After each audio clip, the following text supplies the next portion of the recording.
بسم الله الرحمن الرحيم. السلام عليكم يا اولادي ويا اخواتي، السلام عليكم ورحمه الله وبركاته. هنقول بسم الله الرحمن الرحيم، وهنقول لا اله الا الله وحده لا شريك له، له الملك وله الحمد وهو على كل شيء قدير. وهنقول اللهم صل وسلم وبارك على سيدنا محمد واهله واصحابه اجمعين.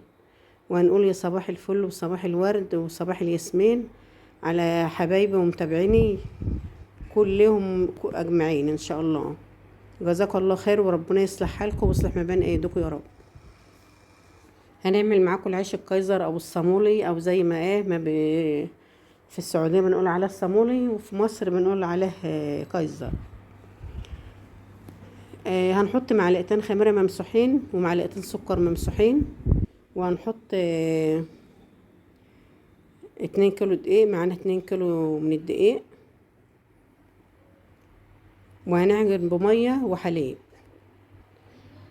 قلبنا الخميره الاول في المجد. الميه ده ميه عاديه جدا، لا هي سخنه، ميه من الفلتر من الحنفيه يعني، لا هي سخنه ولا هي يعني ميه عاديه. وهنعجن لغايه العجينه ما تلم معانا، مش هنعمل عجينه سايله. هي العجينه جت سايله شويه. انا سجلت الفيديو ده يا جماعه والصوت ما ظبطش عليه، رجعنا سجلته من جديد، لان الفيديو ده معمول من الصبح، يعني معمول الصبح. هعجن في العجانة. طبعا هنعجنه عجين، اهم حاجة العجين.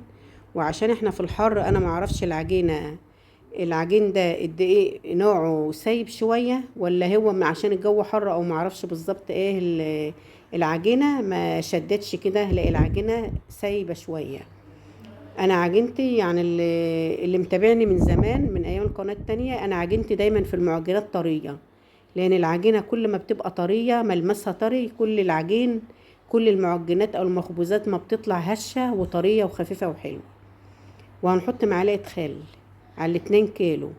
لو هنعمل كيلو واحد هنحط معلقه خل صغيره، باللي هي بتاع الشاي الصغيره. هي الخل بس بيحسن العجين وبيديله خفيه شويه، ولو كترناه مش هيبقى كويس. فهي على 2 كيلو حاطه معلقه، عشان احنا في الحر حاطه معلقه. لو احنا في الشتاء هنحط معلقه على الكيلو.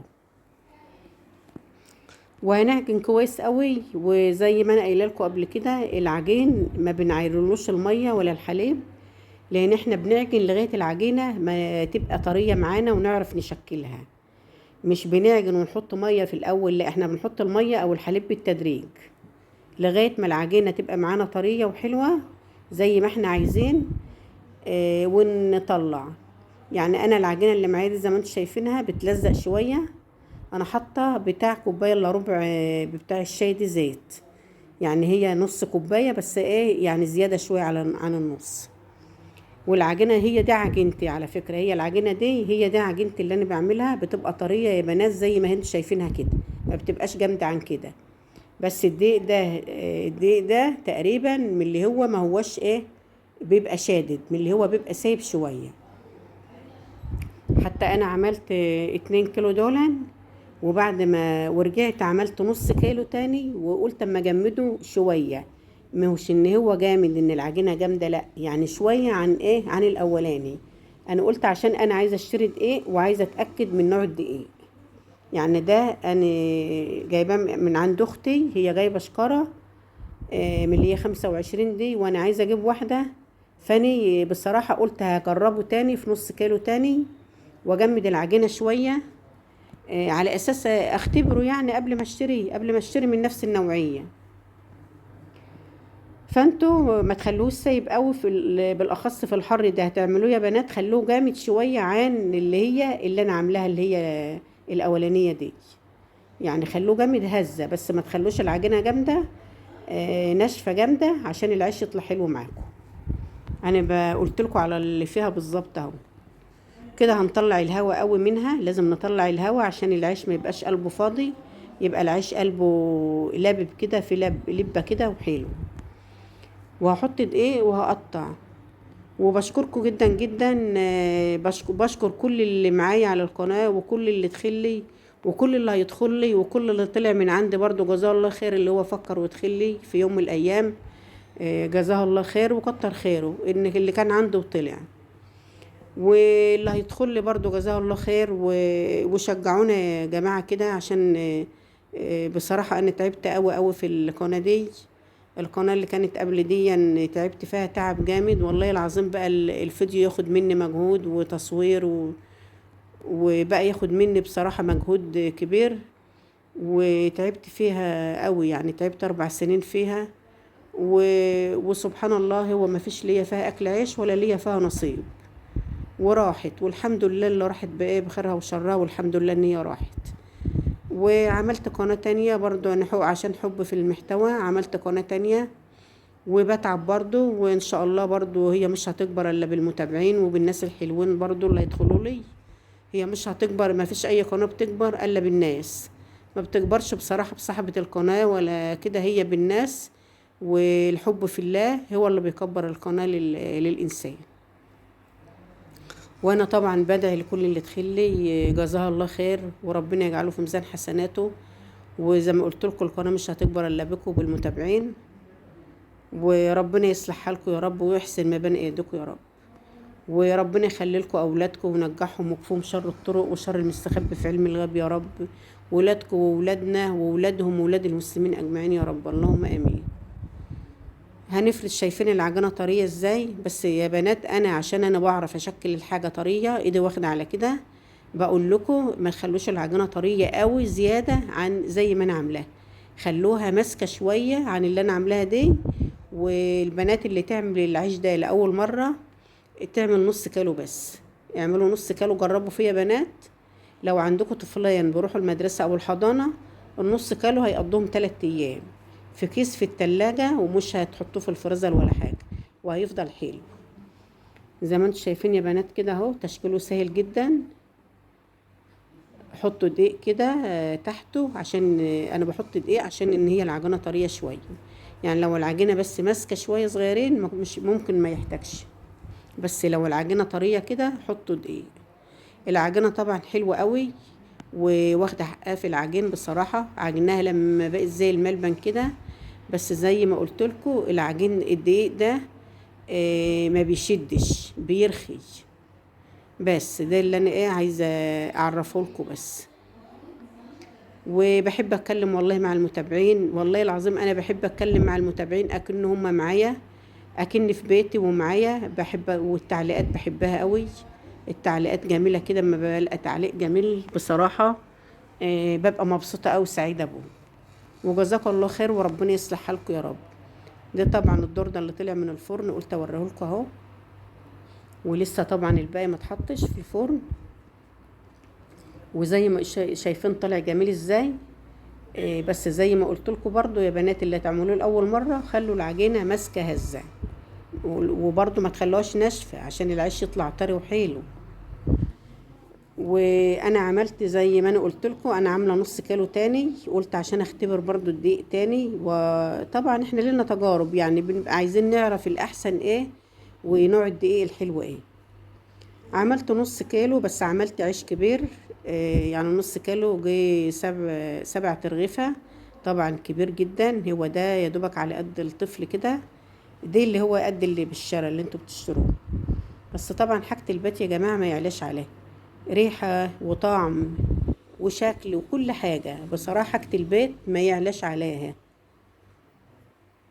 جميل جدا ما شاء الله، بسم الله ما شاء الله، حلو قوي قوي. أو شايفين قلبه مستوي وفي لبة كده وحلو كده. ألف هنا والشفا اللي يعملوه، تسلم ايديكم وعينكم يا رب. ومستنية التعليقات الجميلة.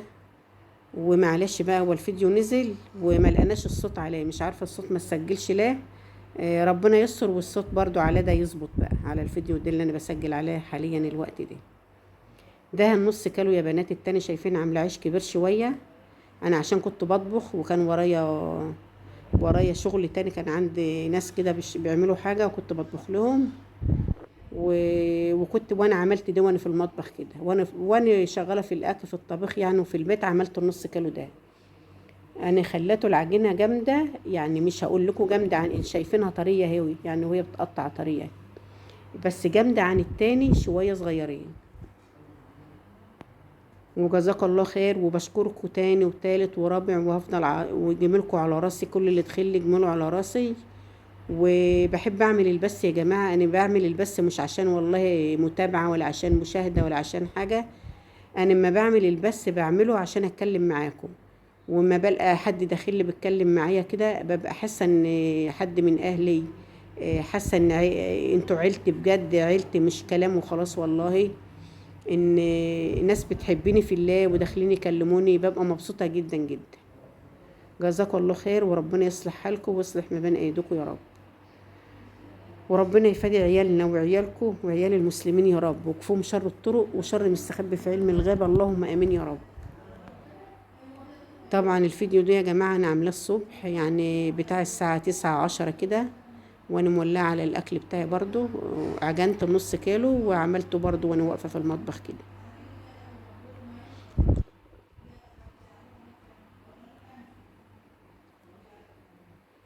بنسيبه بقى اما يرفع كده، وندهنه وندهناه حليب، وبنحطه بقى في الفرن.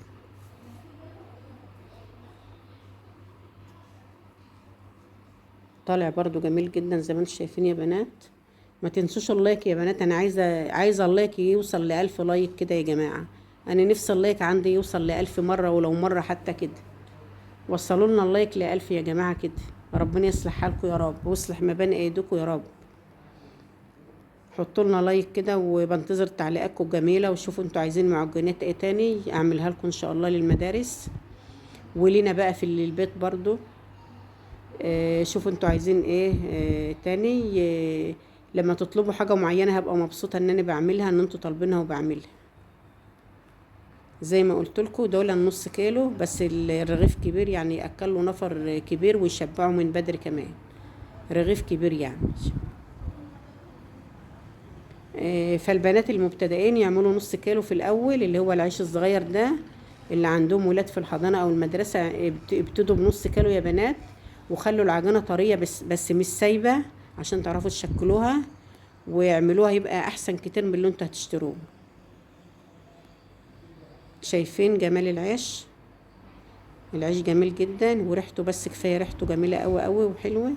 اه العيش قلبه كده مستوي وفيه بقلب كده مستوي كده وجميل اهو.